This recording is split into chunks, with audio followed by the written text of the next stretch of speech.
right, we are recording. Welcome to EdTech Weekly, episode 130. Today is May 31st, 2009, and EdTech Weekly is a weekly roundup of news and resources from the world of education and technology. We broadcast each week on the EdTech Talk channel of the WorldBridges Network, and this is John Schinker in Stowe, Ohio. This is Dave Cormier in Charlottetown, Prince Edward Island. This is Sharon Peters in Montreal, Canada. And this is Jeff Lebo in Bow, New Hampshire. Jen may or may not be here tonight. We're standing by for possibly a late arrival, but Sharon has stepped in once again to fill her shoes. So thanks, Sharon. And we are on Tinychat, which has been the rage this week. It's a web-based video chat thing that so far has been working pretty well for everyone except Sharon. Oh, yes. You just have to imagine what I look like. Glowing, of course. Beautiful. Radiant. Understanding that imagination will never actually meet up with the No, real it won't. Absolutely not. And I am wearing lip gloss just for the sake of John Pedersen, who will ask that question. Well, I'm going to start us out tonight with an article from bakedall.com. It's a website I've never been to before, but it's one of those places where you visit and you go, I almost feel like I've been here before. This is a really nice article, sort of laying out how audiences have changed over the last 200 years. It has lots of nice, pretty pictures and a nice, pretty color graph, which makes it easy to explain to people that their traditional conceptions of knowledge and dissemination of information just pretty much don't count anymore. It's not, I wouldn't want to put it up against a thesis review committee, but it is really nicely written. It's very easy to understand, and I think it's a really nice place to start the discussion about how audiences are changing and how that should affect education. I quite enjoyed it, and you'll enjoy the pretty pictures too. Okay, we hadn't established this, but do I go after Dave again? You sure do. Is this done geographically or something? Okay. Well, I have to grab it before anyone else does, and it's going to be the Google Wave phenomena that has, I guess, hit like a tsunami. Isn't that great? I worked that in there. The last couple of days. Google just announced its release of this. It's still very much in beta, and just I think developers are kind of taste testing it. I'm not sure. I have to go and find a link for it, but I have to. Whoops, sorry, I'm being interrupted by someone in the background. Okay, I'm back with you. Google Wave, I know, has some detractors, but I kind of like the look of it because it's an all-in-one. It's an all-in-one page, an all-in-one communication system. So you can have a wiki going on with a text messaging thing going on with a drag and drop sharing of files and private messages. And I'm not sure if you had a chance to look at the video introduction of it, but I could really use it in my life right now as I'm trying to manage, for example, our teams going off to Africa, because we're trying to use group Skype to do it, plus wikis, plus a Moodle, and plus email, and it's just getting really kind of crazy sometimes trying to keep up with information management. So I am very much looking forward to Google Wave. So I'll find that link and pass it to Here's the Jeff? question, Sharon. Oh, okay. It looks really great for you, and it looks like my desktop is most of the time. Like I just sort of arrange my windows on my desktop to make it look like this anyway. My question is how many other people is it going to look good to? Because when I show people my desktop, or we've been doing this for years, showing people what Jeff's desktop looks like, they go, oh my God, my brain would fall apart. And when I look at Google Wave, I go, nobody, this is a second tier application. Like you need to understand all of the pieces before you can actually use this whole thing. It in and of itself, I mean, it's just a bunch of APIs. It's a standardization system that tells people how to make stuff work together. So, and it may look a bunch of different ways, but I don't think that as it's been presented to us. Now, granted, all that information is set up for developers, so it's entirely possible that it'll look different when it actually goes out to the market. But I can imagine a lot of people being really intimidated by what they see there. I don't know.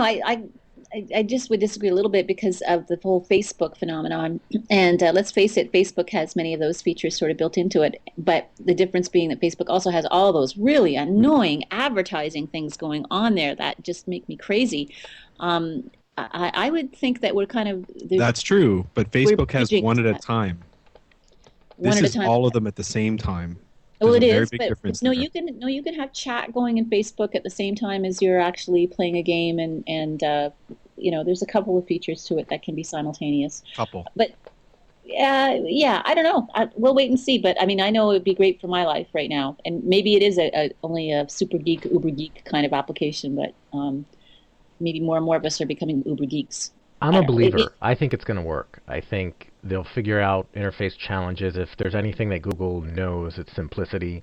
So I think if people are having problems with it, they'll find a way to make it a little less overwhelming. But the functionality really seems to merge a lot of what people are doing. And I could almost potentially see this as a threat to Twitter and other Yes, services as definitely, well. definitely. I don't know.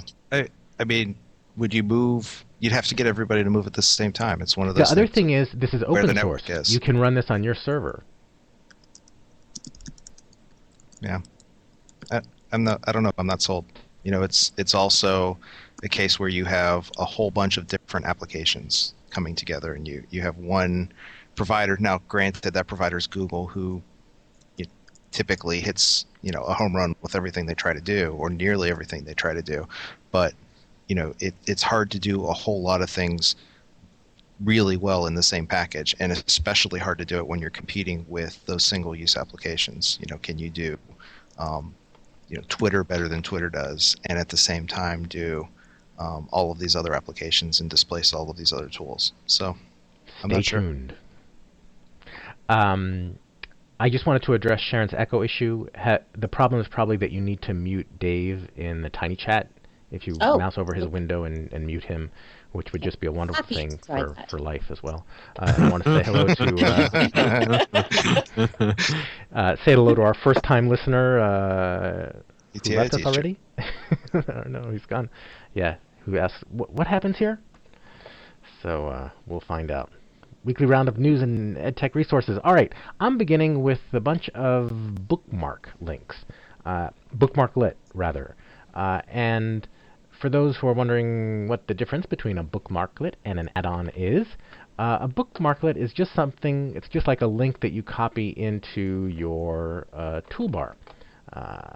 And it has the advantage of generally being cross-browser, because you can kind of drag it in on any browser, and it's kind of lighter. I have certainly found with Firefox especially, you add too many add-ons and the thing really slows down.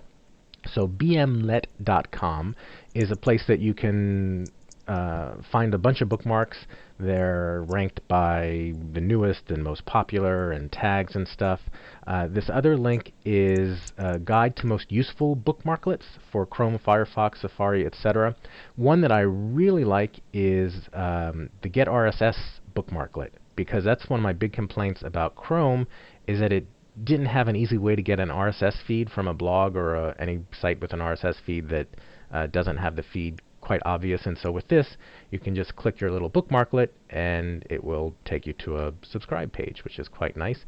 And one of the other bookmarklets I came across was recorder.tv, which makes it really easy to record a piece of audio or video and just get a little code that you can embed on whatever web page that will allow you to embed that video.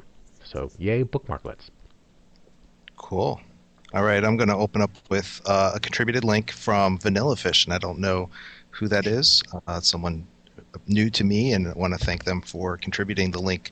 Citable, SCITABLE, which is a science resource, and it follows some of the other resources we've seen lately where teachers can go in and select from a fairly large collection of resources and materials and kind of remix those and select just the pieces that they want and build collections of resources for their students. This one happens to focus mostly on genetics and teaching genetics, but teachers can create groups of students. They can remix the content, create paths through the content, and there are also study packs that they can create, and you can ask questions of experts and get answers within 48 hours, and it explains who these experts are. And it looks like a pretty cool site if you are teaching science and especially genetics, worthy of a look. That's citable at nature.com. We have a contributed link this week that is a bit of a controversial one for me, but as Jose sent it to me directly. I guess we'll cover it. This is the Rhizome project. This is a project funded by EduServe in the UK. No connection whatsoever to my own work with that. And the reason why they are researching digital identities and using the rhizome as a metaphor for that. For those of you who are not familiar with the word rhizome, go into your garden, pull up some weeds, and see how they're interconnected, and you will understand how rhizomes work. They're amazing little creatures, and certainly a really nice model for different kinds of ways in which understanding can be interconnected without there just being a single truth about them. The controversy was around whether or not people need to cite this kind of work. And here's a link from George Siemens related to that. And it is a really nice, if you sort of go through that, there's some stuff in there that's a little nasty, but it's really interesting to sort of take a look at what happens whenever we open up our work to the internet and how it gets interpreted and how other people interpret that. So the usage of the term rhizome, which of course isn't mine and comes from some research from the mid 80s. But an interesting path to follow if that kind of thing interests you. And the Rhizome project itself on digital identities did a really nice presentation at the WIOC conference last weekend with Gray Matwell, and I think Steve Warburton was there too. So Rhizome project, go take a look at it for digital identities. And if you're interested in the whole, this stuff is open on the net and other people do similar work stuff, check out that post by George Siemens. Did anything new happen with this? Because I remember this controversy hitting months ago. Are we just catching up? No, it's the link was in there, and because of they presented at WIOC. So Jose asked for me to post it, so I just figured I would. And speaking of WAC or WIOC or whatever people call it, did you get the back channel message I sent? Vance and I were talking about the conference and how it had kind of just a few seeds were planted and it grew well, and we started talking about how rhizomatic it was, and we coined the word rhizomicide as something that is like, detrimental to this kind of network development. And I want you to know, Dave, we're open sourcing that. Feel free to use it. That's how you get rid of the pipsweed, right? That's right. Rhizomicide. Rhizomicide, sadly, is my shovel. Oh, boy. Okay, I think it's my turn. And I want to add the caveat that I am using Jen Madrill's carefully hoarded links this week, so she may take the credit for it. And this is an article that appeared in today's New York Times. Texting may be taking a toll on our teenagers. And I picked up on it because, of course, I have 3 teenagers. One of whom, sadly, does not have a cell phone and is not texting. And 2 of whom do text, but not to the degree that I have seen in this particular article, although they do say that there seems to be a link between perhaps parental abuse of texting and children's abuse of texting, and how it can really, as a teacher in the classroom, we're not allowed, our students are not allowed to have cell phones. So, I think I would catch anyone that would be texting, even if you thought that they weren't doing something else under their desk. Sometimes it's kind of obvious that they're really doing something with their hands underneath their desks. But apparently it's out of control, though, in many classrooms. And I'm not quite sure. It seems to me a classroom management issue to some degree, but also at night kids are spending hours and hours and hours texting each other. Like when I read this and see some kids have an average of close to 3,000 text messages per month. That's 80 texts a day. Holy smokes. And I guess that they're looking at it from a psychological perspective, too, about people who always feel that they need to be in touch. They're like twitching, they're waiting for that phone to buzz or to ring or to indicate there's been a message, and how disruptive that can be just to sort of life in general. So interesting article, and certainly one that we need to watch out for in our own teens that are in our lives. So anyway, I'll proceed on. Jeff? Why doesn't one of your children have a cell phone? I was wondering that. You know what? We actually did provide him with one, and he sort of abandoned it after a bit, and he just didn't care. I wondered why he wanted one anyway when he was spending no time at all on the phone in the house. So what was he going to do with the cell phone? Maybe he's rebelling against his mother's overactive tweeting or something. I don't overactively tweet. No. I'm not defensive or anything, though. It's blurred. No, I refuse to even use Twitter on my cell phone, for example, because the Canadian system here, they make me pay for it. So I'm too cheap. I'm too cheap to text. Don't make me pay for it on mine. Really? Oh, you probably have a more expensive plan than I have then. I'm cheap when it comes to my cell phone. All right. Well, we try to be cutting edge around here, and so Web 2.0 is so old. We've moved on to Web 3.0, and this page at Digital Inspiration, which is a fine site. I hadn't noticed it before. I think we might have some links, but it's worth checking out. Has all sorts of descriptions of what Web 3.0 is, slideshows, and whatnot. Very kind of semantic-y. I always thought 3.0 was going to be more like Second Life-ish, but they're talking more like live streaming and semantic web and all that stuff, user engagement. And other new things, Skype 4.1 beta came out for Windows this week, and like everything, the new feature is desktop sharing. So I've heard mixed reviews that it doesn't especially work well, but that's what they're aiming for, to include desktop sharing, which would really be very nice. I don't know, does it work for conference calls? That will be my question that I look forward to getting answered. If I was to ask that question, that's the one I would ask. That's Yes. the one. There you go. All right. I think Web 3.0 is going to be defining Web 3.0, isn't that? Don't we get a new definition for that about every 3 weeks? Yeah, I think so. In that one there, I just took a quick look at it. But it doesn't make sense. It's actually just splitting up the second one and putting it in the third one. And I'd be willing to kind of, bail on that whole meme. I don't know if we need to. I don't think we need it on. Yeah. Good point. All right. Let's do a couple copyright links. First, Ars Technica reported this week on a DRM study out of the UK, and this person went around for years and talked to people about the effect that DRM has on their use of copyrighted materials, and has found that DRM actually causes people to pirate materials more than to follow copyright law. And they cite several examples here where it's clearly allowable use of this content in, for example, they use an example of a person who's blind and needs to use a screen reader to read ebooks, but can't do that because of the DRM protections. And of course, it's illegal in Europe and the US and in a lot of places to defeat copy protection, even if the use of the media or of the work is covered under something like fair use or one of these other legislative guidelines. But so the result here, and the paper is listed there, and you can actually read the whole published study, is that DRM causes people to pirate stuff more because they're annoyed with the DRM and can't get the access to the content that they need, which is kind of an interesting take on it, and probably not what the content copyright holders intended.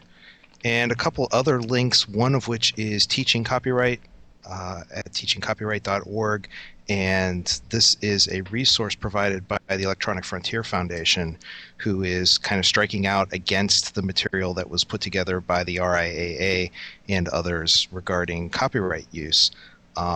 Basically, they're taking the position that copyright is not for protecting creators, but it's a deal between creators and the public to encourage creation within certain limitations. And so they want people to stop, schools especially, to stop using the resources that the RIAA is putting out, which kind of ignores the things you are allowed to do with copyrighted materials. And so they're providing some, what they're calling, more balanced materials for teaching copyright. Interesting fun in Wikipedia land this week. They banned Scientology. No more Scientology for you. No more access to Wikipedia. No changes for you. Wow. After alleged, repeated, and ongoing violations of Wikipedia's editing policy, every IP in the Scientology office-y place in Utah has been banned. Absolutely banned. No more access to Wikipedia from that building. It's never happened before. They have banned single IPs on computers, mostly proxies, that have been banned. So where people will actually go to an imaginary computer and say that they're editing from there, so they can go and edit their own personal information or whatever. Interestingly enough, a violation that's been done by the Wikipedia founder himself, Jimmy Wales, a few years ago. But They did actually ban them from access. There hasn't been any actual real legal fallout. That ruling was done by the weirdly sounding Wikipedia High Commission something something, a very strangely named secretive organization that the Register. This article is from the Register, and they're kind of making fun of the whole idea that essentially that these people are taking themselves way too seriously. But it does again, if nothing else, prove to people that they're watching and they're watching a lot.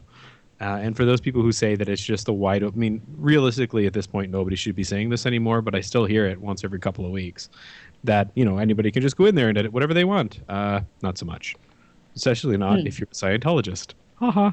Well, they can edit it. It just gets changed back pretty quickly. Oh, no, they can't. They can't from there. They're blocked from editing from that place.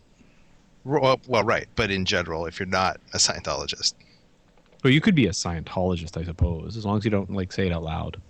But I could go in right now and edit a page on Wikipedia.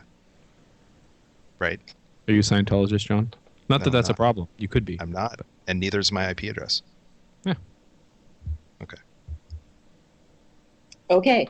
I think that I'm not sure if we've come to some kind of impasse there or whatever. Go ahead.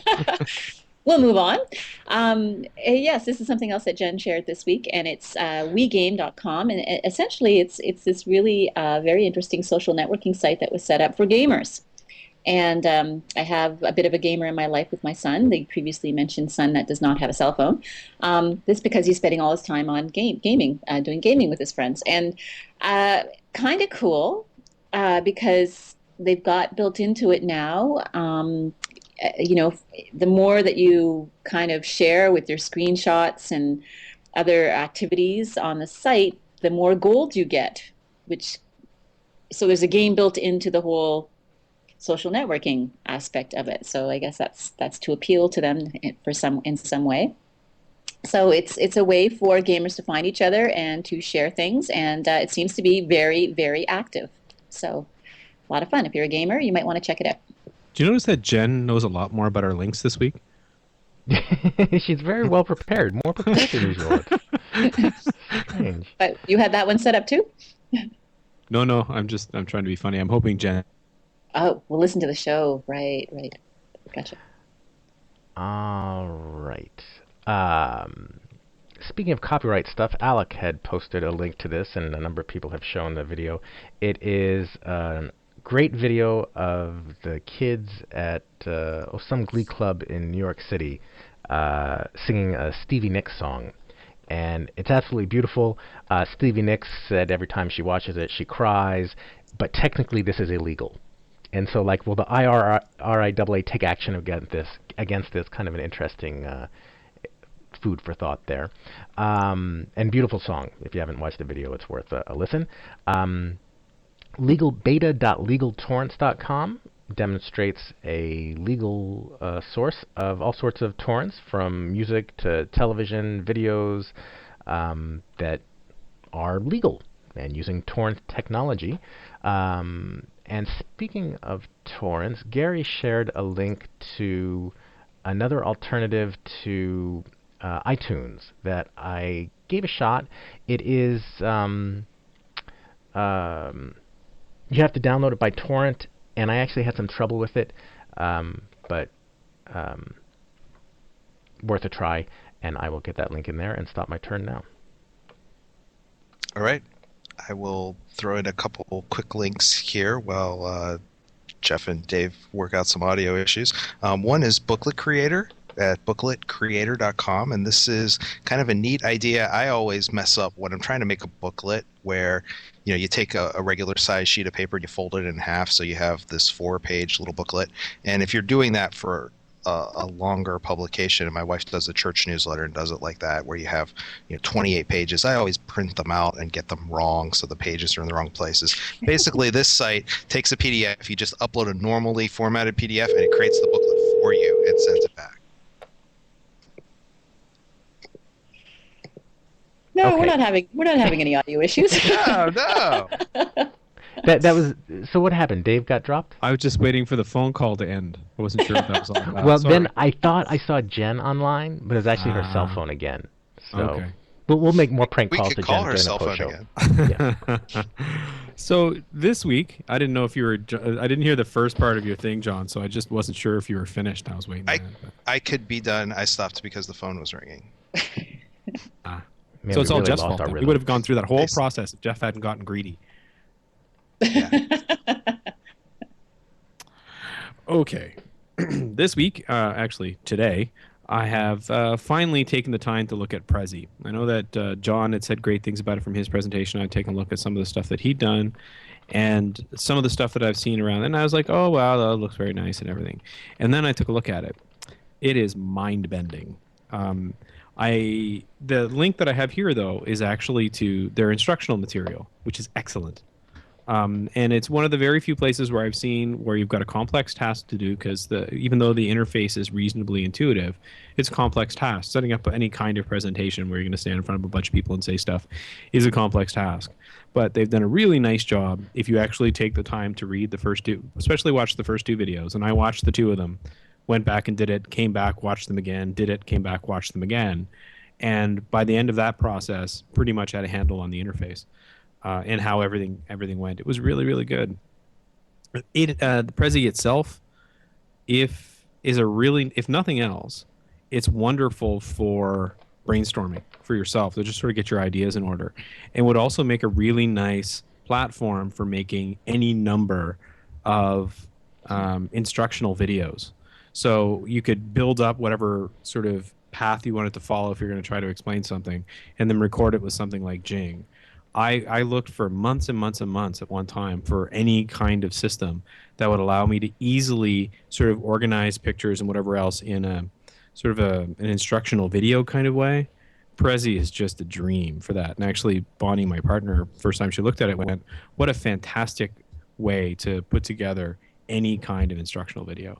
So yeah, it's really nice. And it's worth going to take a look and actually putting aside a half an hour and just getting used to the interface, because then the real power of it really starts to kick in.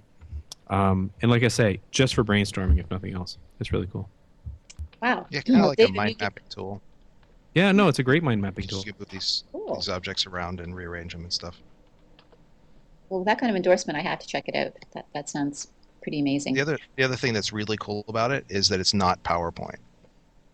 So you get props when you're doing a presentation just for using something else. Yeah. Okay. Yeah. Go ahead, Jen. Okay. Two big announcements this week. First, we had Google announcing its Wave, and not to be outdone by Google, Microsoft announced, I guess, its release of Bing, its new search engine. And I'm going to throw it back out to you fellas because you might know more about it than I do. I was sort of seeing on Twitter that while I was hoping people would be talking about the Wave, they were talking about Bing and the new Microsoft search engine. So what's all the fuss, and what makes this one different and big? What I've heard, and I was actually watching Kaz, the Mac guy who was on Dancing with the Stars. Anyway, he was saying, Wozniak? Thank you, Steve Wozniak. He kind of went in with negative expectations, but saw the demo and thought it added a lot of functionality that would help you find what you're looking for. So we'll keep an open mind. Just because it's Microsoft, we won't expect it to stink. Crash. Maybe crash, yes. Okay, so that's the big announcement. Move over Google. You might have a little bit of threat for Microsoft. We'll see, and we'll pass it. It's hard. How many times are they going to relaunch the Microsoft Internet products, and try to get everybody excited about how wonderful they are, and you go look at them and say, okay, yeah, it's a search engine, works reasonably well. Again, it's not enough of a critical mass or a change catalyst to get me off of what I'm already using. I don't know. We'll just have to wait and see, I think. Okay, so does that make it Jeff's turn then? It does, and I'm going to go with an alternative to share tabs, gl.am. I guess we could call it GLAM. And I have set up a GLAM for some of this episode's links. And the thing I like about this, unlimited tabs or little bookmark things. So you add links to it, and you get pictures of the websites, and it can be unlimited. And in your account, you can have lots of different glams. So we could do one for each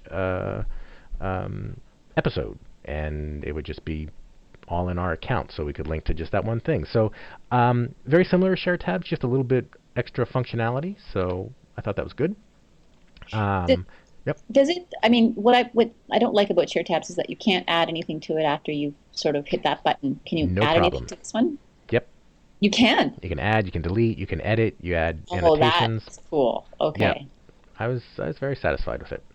A US-centric link here, Zip Skinny, is a site where you can enter in any zip code in the US. I'm not sure if Canada would work.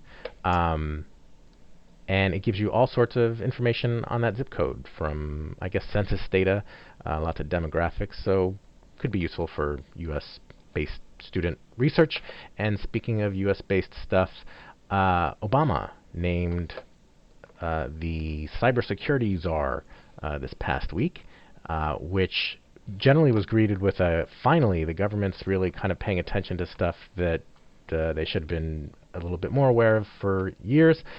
This article is from the Daily Beast and kind of says that it's a misfire, and that rather than choosing kind of a top-down approach where there's one person who's directing policy, that we really should take more of a bottom-up approach and train the generation. We need an army of cyber-aware citizens.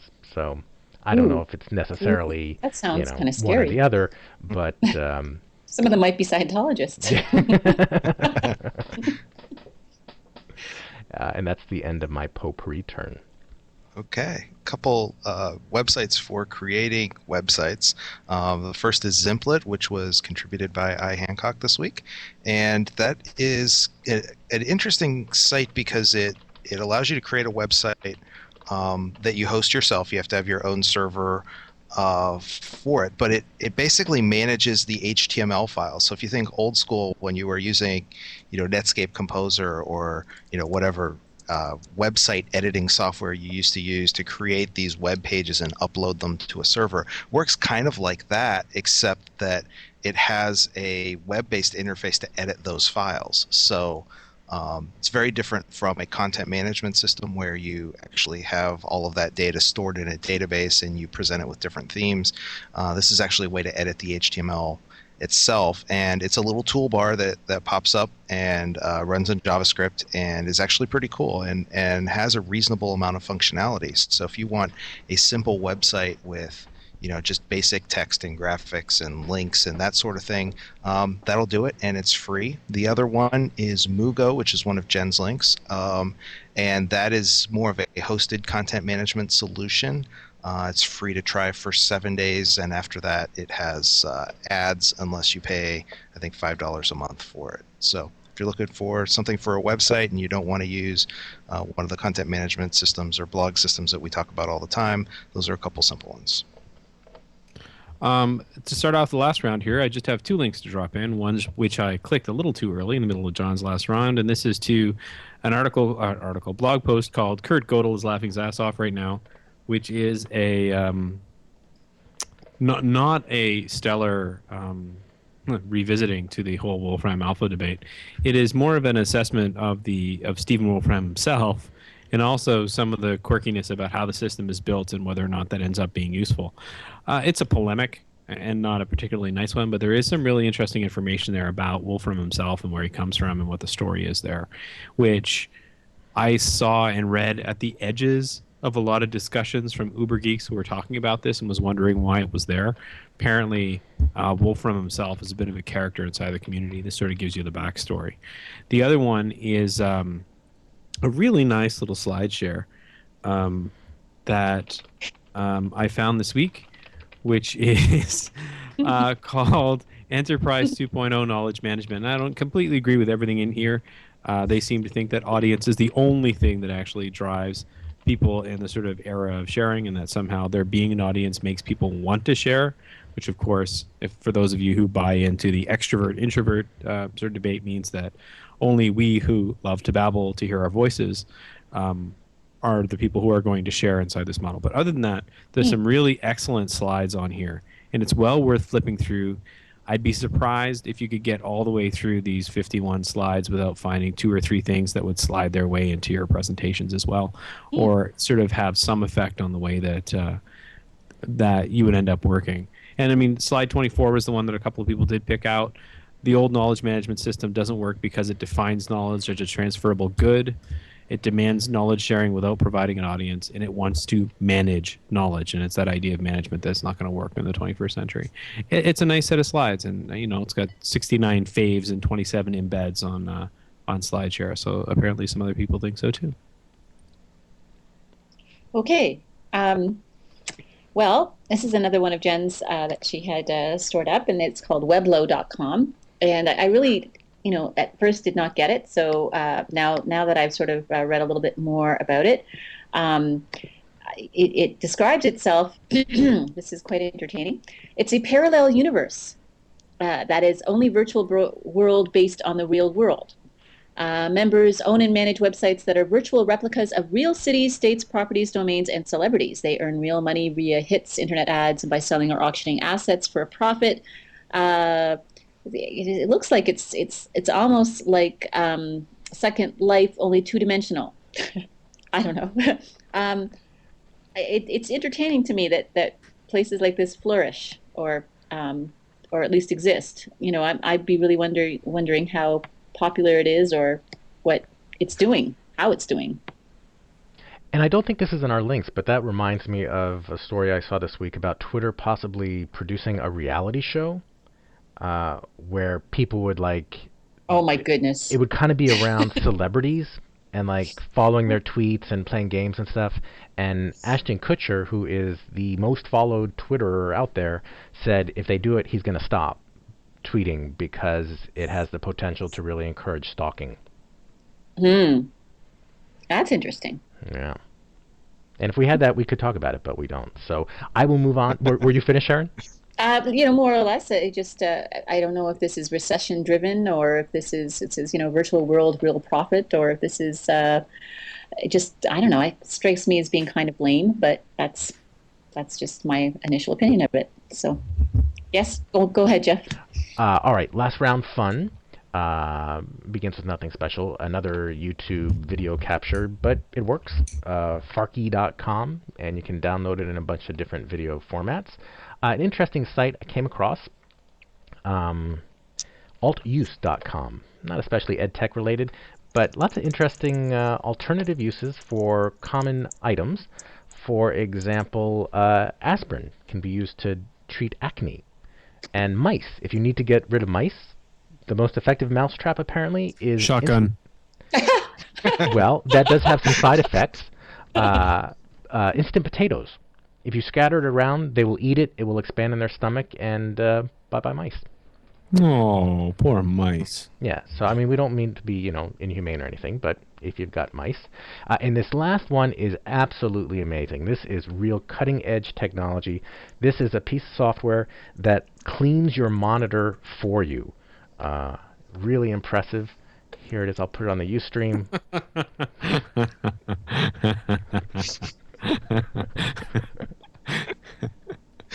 Yeah. And for those who are listening to the audio, Jeff, you're just going to have to click the link. Yeah. Yep. All right. How do I follow that? Let's see. A couple really quick links. How and where to locate PodSafe music. Apparently, some podcasts have music on them, and of course, none of the ones I listen to do. But if you want to add music to a podcast, you have to get PodSafe music. You can't just take any kind of music that is copyright protected and redistribute that. So this is a link for people who do podcasts on how to get and use audio from various sources. And then there's another link, the Google Calculator Funny Tricks, which was included, and it certainly isn't as humorous as Jeff's link of a minute ago, but this is a list of Google searches. When you do something arithmetic in Google, it'll give you right at the top the Google Calculator results. If you type in 9 times 7, it'll say 9 times 7 is 63 or whatever.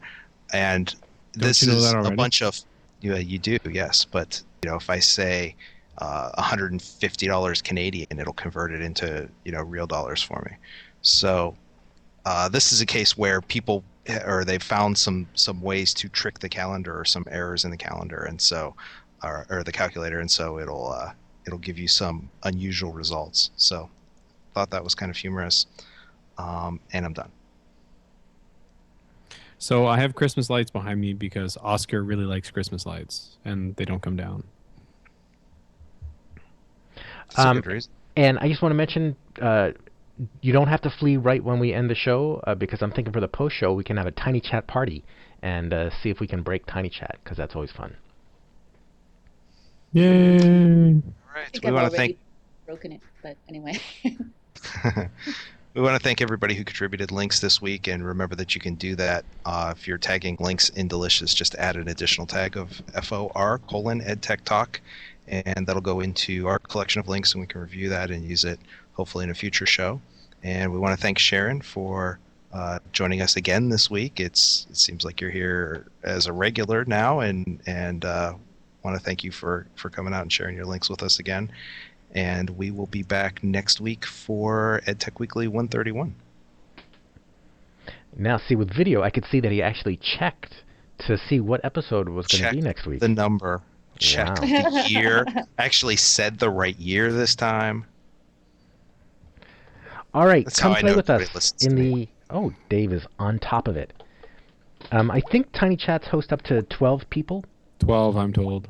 And what we might do if more people join us, we're using Skype for audio, so we may want to, if people get in there, we can just we can stay on Skype just in case things don't work out so well, but we can mute ourselves on Skype and unmute in Tinychat. Mm-hmm. Oh, look at all these people coming in. How exciting. And thank you guys for not calling me on my cell phone last week when I wasn't here. Not that we shouldn't call her again, but just saying. And for those who are thinking, hey, why isn't my video showing up? It might be because you didn't click start broadcasting, or it might be because you don't have a webcam. But even if you don't have a webcam, actually, you should be able to broadcast and do audio. So I sent the licking dog link to my father, and he wrote me back and said that I don't have enough things to do, and I should probably get back to work.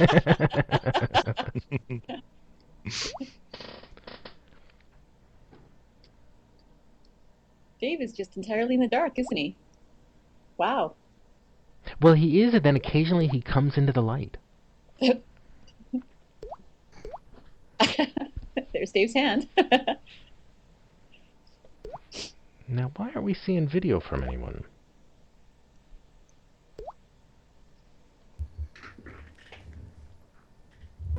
Oh, no, it's Dave. Oh, Tom, we got Tom. Hey, Tom. No, I don't have any, nothing behind me, so. All right, people on Skype, I'm muting in Skype, so I'm going to go to the Tinychat for audio. All right. Unmute. Okay. Hello, everybody.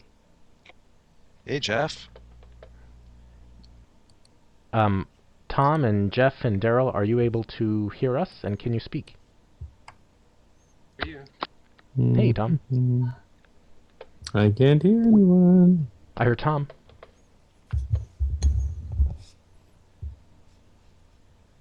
I can't hear Tom. I can hear Jeff and Dave. Yeah, what's all the dripping noises? Is that people coming into Tinychat or something? And I think Dave... That's the chat room, Sharon. If you untick the sounds thing at the top of the chat. John, have you muted It'll yourself in Skype? I may not have. Oh, look at that. There's a Skype conference. Hey, cool. There's a whole bunch of people. There's even one or two who can't get video like me. And Sharon, did you mute yourself in Skype? Oh, they'll get video, Sharon. Did I mute myself? In Skype. In Skype, no. Let me go back and do that. So we're stuck at 8. I wonder if that's a technological thing or... I believe 12 is supposed to be the max. Still, though, that's pretty solid for 8. Yeah. Daryl, can you talk? Yeah, there's a Skype conference. Oh, and the other thing you might want to do is mute the Ustream. Sounds like some people who may be coming in are still getting Ustream audio. Hey, Gary.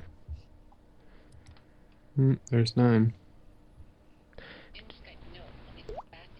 So we're stuck at 8. I wonder if that's technology. And sounds like someone might even be listening to the shoutcast. Gary. Yeah. Still, that's pretty solid for 8. Hey, wow. Ooh. Gary, the rim's spinning. Cooking dinner. Anybody hungry? Yeah, what's for dinner? Hey, Jeff's cooking. What's Jeff cooking? Cooking frijoles and rice. Smells good. Beans and rice. Got the smell cam working. Got the smell cam working. Hello, Gadner. That's 10. You know what? That's pretty good. It's John.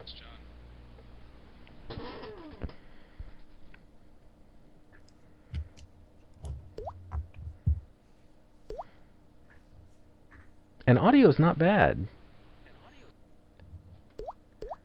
I wouldn't want to record it, but yeah, no, it's really good. You're actually coming in very clear, Dave. You're muted on Skype, right? That's because I have a big microphone. Oh. Who's calling us weird? Hey, Sue.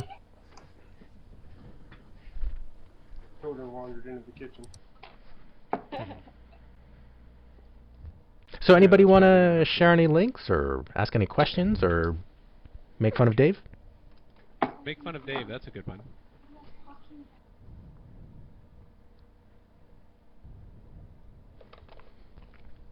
Who's that behind you, Jeff? Water.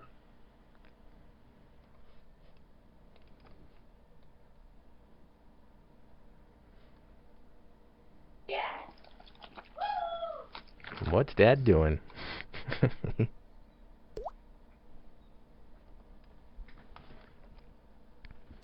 Put into a chat room something called Vue. VUE. Mm-hmm. I saw that one go by at the time, actually. That was the one that was compared to Prezi. All that this week. It's not. Doesn't have all the whiz bang.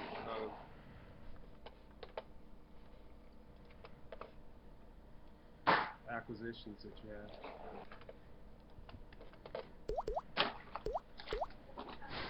Hey, Sheila. I don't think we're getting audio from you, Sheila. Okay. Now we are. Okay. New Hampshire greetings. My Granite State sister. I thought What you number guys are we were up the to? kill other people if you didn't, like, have your freedom or something people. Live free or die. Isn't that you too? That's us. Them. It's not kill other people, it's be killed by other people. Oh, is that what it is? There is a clear distinction there, you're right.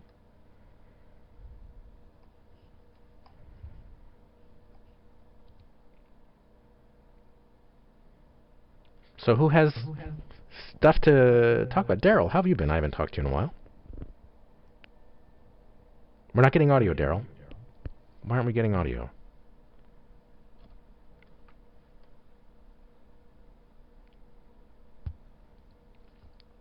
Now, we should also note that people, I know there are Mac people in here, and this seems to be working fine on Mac and Windows. Mm-hmm. Sharon's the Mac user. I believe Daryl is as well. I know. Several people are. Mac, Yeah. Jeff's a Mackie. I would love to be able to stop this dripping noise. Anybody see any settings that would allow that? Yeah, it's the sounds. Right at the top of the chat room on the right, there's a little sound. It says sounds, and next to it's a checkbox uncheck. Oh, that John Schinker. He has a lot of free time. Free time. Oh.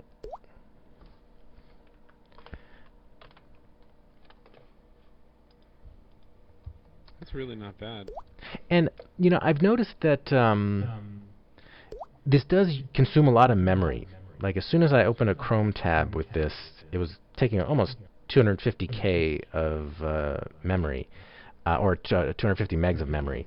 And that has not grown as more people entered, but it's still fairly heavy. Which explains why my netbook is trying to die. Dave, what's going on with your computer? My big computer? Your desktop. It doesn't work. Yeah. Why? There's something about this blue screen that keeps coming up. Have you worked hard to fix it? I think you had a link last week that would fix that. Something about USB and Linux. Oh, one Yeah, very I nice was thinking feature of this hammers. is that there are microphone sliders for everybody. So if someone's coming a little bit low, rather than nagging them to deal with their audio levels, you can kind of do it directly. That's nice. I think you'd probably nag them anyway, Jeff. Well, you know, I have that option, but if I feel like I've overnagged, I don't have to.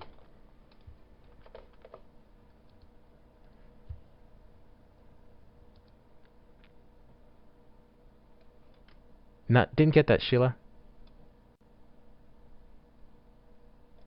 At all. Still not getting audio. Why is that? And we should note that, like, is this the same for everybody, that when you speak, you see your volume meter move? As so shown here in the Ustream.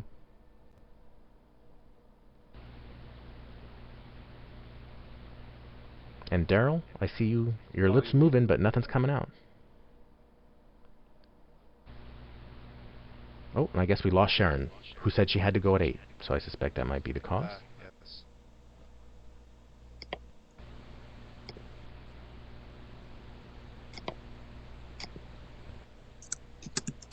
Sue, are you able to speak? Not getting audio there either. Is anybody else hearing you? Sue or Daryl? I can hear you. Oh. Can you hear me? Yes. But just really slow or something? Now you're fine. Okay. Did you That's change weird. anything? No. But I can hear an echo. Huh. Is the Ustream still on? Ustream? No.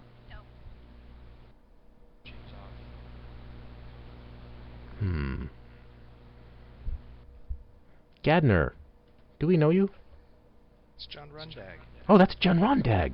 Oh, very clever. So are you willing to co-host sometime, John? It's only fair since, you know, you provide half our links anyway. But who would he steal them from?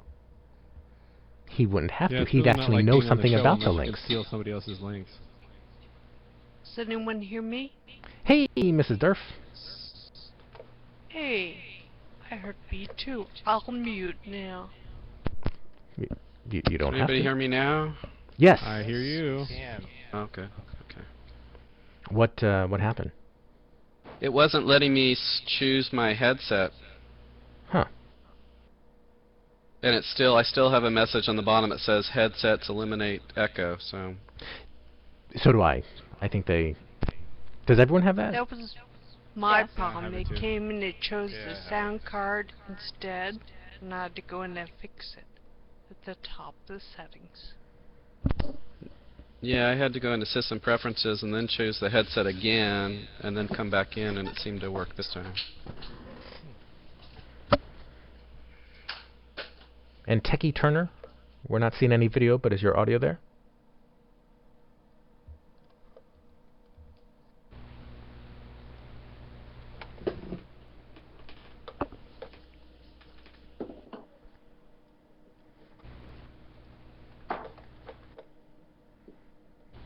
Bye-bye, folks. I think this works. I think so. Au revoir. Bye. Thanks, Dave. Cheers, guys.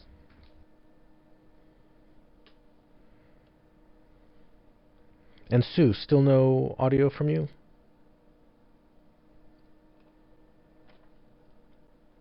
No. Had audio from her earlier.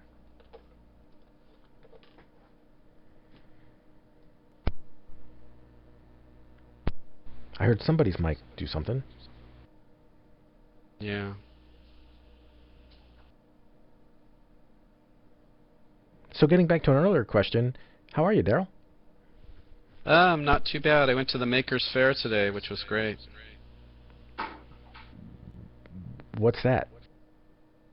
Are you familiar with Make Magazine? Yeah. Oh, cool. I didn't know if it was like a derivative of the Shakers or something. You have the Makers. No. No. No, so they have the fairgrounds in San Mateo, and I don't know how large an area it covers, but they have everything from steampunk exhibits to warship model battles to, make electronic circuits to, the thing I saw today that was great, I finally got to see the 10,000-year clock that I'd read about. So they had it part of the clock on display, so it's supposed to run for 10,000 years. What, I don't understand. Is it like you just don't have to wind it very often? It's actually just the longevity. I think it's supposed to last somehow. I remember reading about it a long time ago, but it's supposed to literally not deteriorate. It's supposed to be a clock that will run continuously for 10,000 years. And it's all part of this group that's called, not long-term, but they look at projects and view things in terms of longevity, extremely long periods of time. So sort of like counteracting our short-term thinking that we're so prone to. Yeah, 10,000 years should certainly keep it in the family for a while. I know.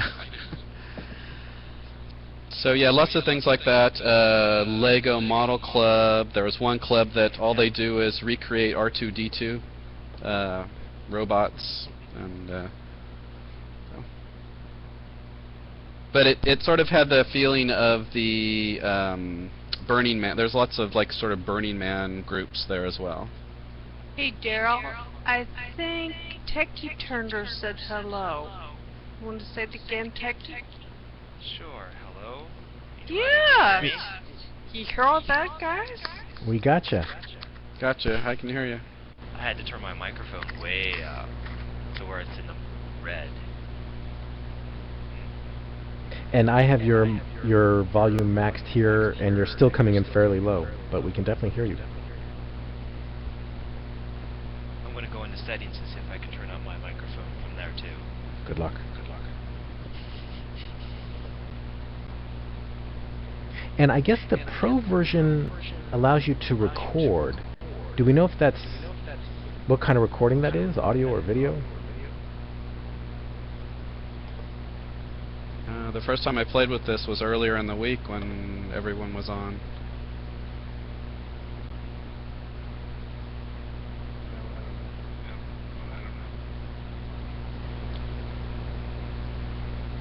Did Jen try it? Definitely getting a serious 60-cycle hum. What about now? Can you? Yeah.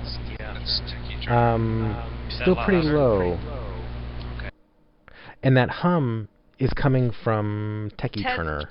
Yeah, just go to his window, and all it where it says mute mic or something, just click that, and that will get rid of the hum. Now, of course, you won't be able to say anything.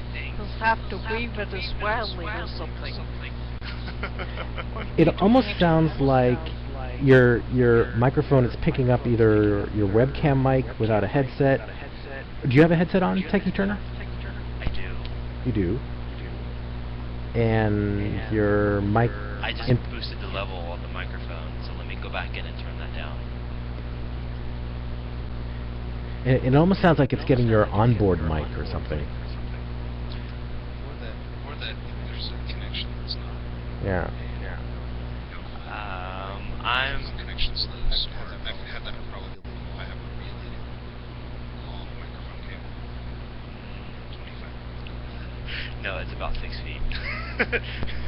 So everyone talk at once. Would we break it?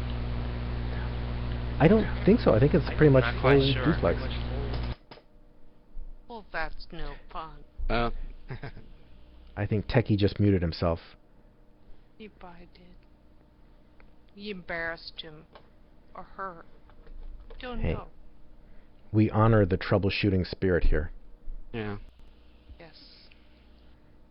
I know, Jeff. I was thinking the other day. It's been. When was the last Webcast Academy class? It Last was summer? 2008, but I spent till 4 a.m. last night working on Academy renovations for basic programming. So a couple pages away from feeling like there's enough content out there. And a few people have actually joined, and I think we will start some kind of regular live thing. Not so much a walk you through topic 1, topic 2, topic 3 each week, but kind of, all right, here it is, and here's our online lab time. Do your thing. That sounds good. Let me know. I haven't webcast in ages, so I need to kind of review. Actually, we need Mac content. Like, let me toss a link in there to the basic program. But trying to provide more simplified, okay, step 1 is just recording audio, step 2 is recording an audio conversation, and the next step is streaming. And trying to create just simple pages of here's what you need, here's what you do, here's a screencast or two to check out. And I don't have much of that for Mac. I mean, we've got some of the older stuff, but that would actually be great to have. I wouldn't mind working on that. Maybe I can check in with you. I think part of the last time I was thinking about with the class was you want to kind of introduce a few simple things rather than teach that whole Soundflower, Soundgarden, line-in, complex routing system right away, right? Whatever or you think. not. I mean, okay. I think the first step is just being able to record a conversation, and however that is most painlessly achieved on a Mac.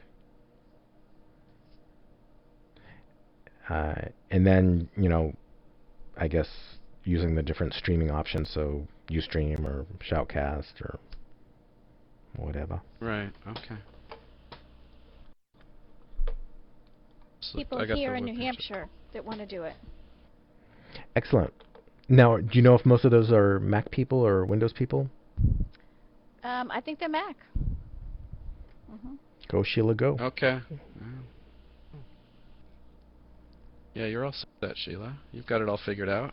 No. Sheila is the Mac Ustream guru. Yeah. I think she has Ustreamed more than any Macer. I think, yeah. I don't remember how to use the Shoutcast server. Who needs it?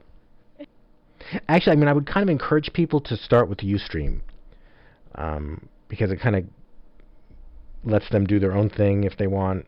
We don't have to worry about passwords and stuff like that. And then if they want access to the Shoutcast, we can provide it. Yes, but Shoutcast makes it available to people who can't get Ustream. And I'm really thinking that's forward-bridging. We want to increase access as much as possible. Universal access, yeah. Yep. And I think a class is just, it's a good thing, belonging to a class of XXX or whatever it is. Why? Whatever. Is it 4.1 now would be, or 5.1? I don't even know. Well, it might be 3.2 or 4.1. Okay. Pick a number, I don't care. But I think that's a good way, even if it was a different way, maybe a seminar setting instead of, assignment 1 by this week, assignment 2 by this week. Maybe just looser in the assignments, but still there to help people through and say your final goal is this in, 6 weeks? Which is what I'm trying. I try to do a little bit more with this basic program. You've got your 6 steps. You can kind of go through them in any time frame that you'd like. And we could say, all right, the next 3 months are the era of 3.2. There you go. I think that's a good thing. And try to schedule, the online, instead of like, I always felt like the live sessions where, okay, today we're going to talk about recording audio or whatever. You get so many people who can't make it then or whatever, or are at a different place on a learning curve, that just kind of having online lab time, it's still the learner's responsibility to kind of come there with the questions as opposed to teaching at people. I feel like I want them to try it first, and then when they have the confusion to come and say, oh, I'm trying to do this, and we'll say, here's the Makogo, show us your problem. Right, or they're a different place in the world. Yes, or they're on a different time frame. They're planning on graduating in Australia and New Zealand getting right. involved. Yeah, like the class of 2017, as you were saying, Jeff. Different time frames. Well, I might go longer than that, I'm thinking. I don't know if I could achieve that. That's just too soon. 22nd century learning. There you go. Hey folks, I think I'm going to check out here. I think I'm going to do the same. Yeah, me too. But sounds good. Thanks very much for playing, everybody. I have one question though. Sure. Why does Sue have a little TV? I suspect monitor? because... Did you try to share your desktop, Sue? It is possible. I've just been fooling around. Oh, we finally got audio from you, Sue. Hello, Sue. Yes, I put on headphones.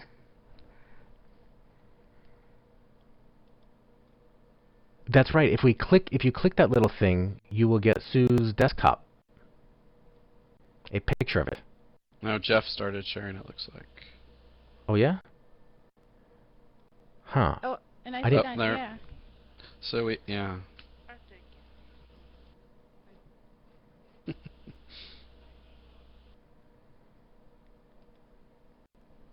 I'm on a Mac.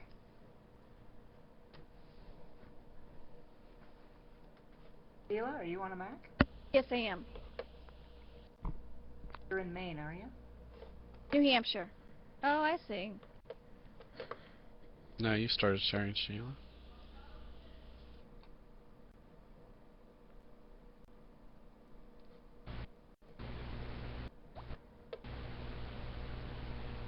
Now? Yes. Is it nice and loud? I wouldn't say nice and loud. I'd say more like barely audible.